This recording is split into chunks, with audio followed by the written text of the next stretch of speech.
I'm here to talk with you about the Sawinery Pocket Hole Jig. Now, it may seem a little strange to you that I'm doing a review of our own product, but you've got to realize before this became our product, I reviewed it. I gave it as tough a review as I do anything else I do. Matter of fact, there were the two other pocket hole jigs that I reviewed that didn't make the cut. So why is it that I chose this one? Why do I think this is a good pocket hole jig? Well, the first thing that I like about it is that it's machined out of aluminum rather than molded out of plastic. I'm concerned about plastic tools in the workshop. Now, granted, we've got a lot of plastic bodied tools, especially power tools, handheld power tools that have plastic cases, and they do hold up, but some of them break too. So the first thing that stood out to me is the fact that it is a all aluminum chassis. The only thing isn't aluminum is steel, and so we've got a rugged tool that's going to last, and that's important. Anytime we spend money on a tool, we want something that's going to last. I also like the way it operates. There's a couple things here that are a little different than some others, and granted, there's a lot of different styles of pocket hole jigs out there. The fence here is a rather unique feature and allows us to put large pieces in. Now, if all you're ever going to do is sticks like face frames, that's not a big deal. But if you're going to do boxes, if you're going to do cabinet cases, if you're going to do car cases for dressers, anything like that, you need something to support the workpiece. And the fence provides that. So it gives it a lot more flexibility when it comes to doing larger items with it.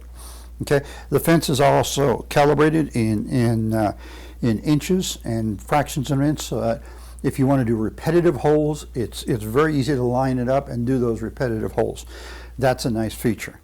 Okay, the jig is fully adjustable. Now, what I mean by fully adjustable is if you look at some pocket hole jigs, you have presets. You can do 3/4 of an inch, you can do 1.5 inches, you can do, and there's indentations there, and those are the only sizes you can do.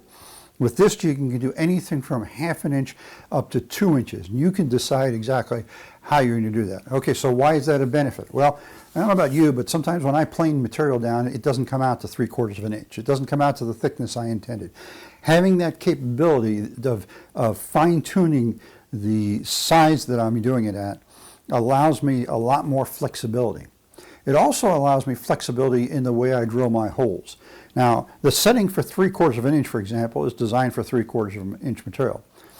If I adjust it and I set it, I'm using 3/4 inch material, and I set it for 1 inch, I'm actually going to get my pocket holes deeper into that board, okay? Less chance of the screw head protruding or being visible. That's a, granted, maybe it's not a benefit that a lot of people would use, but I like the flexibility. I like having a tool that I can make work the way I want it to work. This does this very well. You also have full adjustability for the clamping of the material. Again, if you're working with indents and presets, if your material isn't actually 3/4 of an inch thick, it may not clamp it well. Okay, you may have a sliding problem. Here, because it's a toggle clamp with a screw thread, you can set it for whatever size you want, so you can get an exact clamping force. And clamping force is important. You really don't want your material to slide around in the jig when you're drilling the hole. It won't destroy it, but you might end up with a sloppy hole, okay? The jig comes with something else that's rather unusual too, and that's this little block here.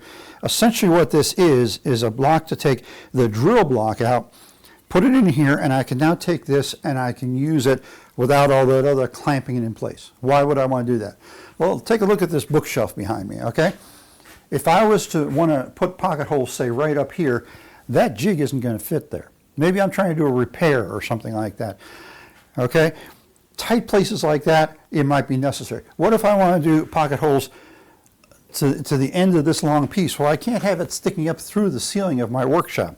This allows me to lay that board down, mount the drilling block, the guide block onto it, and I can drill anything anywhere. So it gives me a little more flexibility. Again, to me, that's a big deal. All the flexibility that we've got built into this tool makes a huge difference. We've got 3 drill bushings, so you can have close together, farther apart, or even farther apart. And there are little lines here, so if you put guide lines on your piece where you want those holes to be, it's really easy to line it up. Again, it's just about flexibility, okay? Comes with 2 of the special drill bits you use with these. Now you can buy replacement drill bits in a couple different places, but they're not real easy to find. So it's nice that there's a spare. So if your original one starts wearing out, getting dull, you've been using it too much, you can start using the other while you're looking for another one, okay? And then of course you've got your driver bit, and it comes with an accessory pack that gives you some screws and plugs and a nice case. Okay, maybe this is a personal thing, but I like having cases for tools so that I can put them away, especially when you've got a lot of little pieces. You know, we've got bits and things and screws, and it's nice to be able to put it all away in a case so that when I need it, I can just grab the case and I've got everything I need. All in all, I believe this to be a top quality product, and that's why we're carrying it. We're trying to provide a tool that's going to work and keep working. It can be used freestanding like it is right now. It comes with hardware to mount it to your bench if that's what you decide you want to do. The rails here that I mentioned a moment ago, those can be removed if you want to use it without the rails, and you also need to remove it to put it in the box. A lot of flexibility. Rugged. We've got a little video on the website there that shows me driving over this with my car. It didn't bother at all. I just picked it up and started using it again. Didn't bend anything, didn't damage anything. So we know it's rugged, we know it'll last, and we know it'll give you quality pocket hole joinery, and that's what we're after. We don't want to have a tool that we don't know for sure is going to give you quality results in your workshop, just like it does in my workshop.